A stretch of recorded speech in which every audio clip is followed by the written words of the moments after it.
کیا محرم میں نکاح کرنا جائز ہے؟ صحابہ کرام کی عملی زندگی سے ثابت کیا جا سکتا ہے۔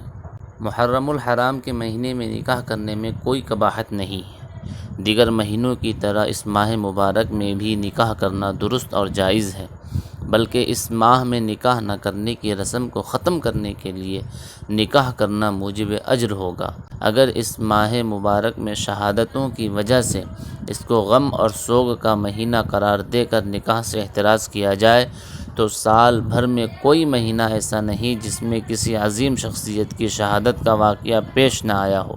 اس بنا پر تمام مہینوں میں نکاح سے احتراز ناممکن بات ہے، اس لیے محرم الحرام میں بھی نکاح کرنا عام مہینوں کی طرح جائز ہے۔ ایک روایت کے مطابق حضرت علی اور حضرت فاطمہ رضی اللہ عنہما کا نکاح سن 2 ہجری میں ماہ محرم الحرام میں ہوا تھا۔ سیرت المصطفیٰ میں مولانا محمد ادریس کاندھلوی رحمہ اللہ لکھتے ہیں کہ اسی سال یعنی سن 2 ہجری میں، اس میں اختلاف ہے کہ مہینہ کون سا تھا، ذوالحجہ، محرم یا صفر، رسول اللہ صلی اللہ علیہ وسلم نے اپنی سب سے چھوٹی صاحبزادی حضرت فاطمہ الزہرا رضی اللہ عنہا کی شادی حضرت علی کرم اللہ وجہہ سے فرمائی۔ سیرت المصطفیٰ۔ بعض مورخین نے ماہ محرم میں ہی نکاح کے قول کو راجح قرار دیا ہے۔ السلام علیکم ورحمۃ اللہ وبرکاتہ۔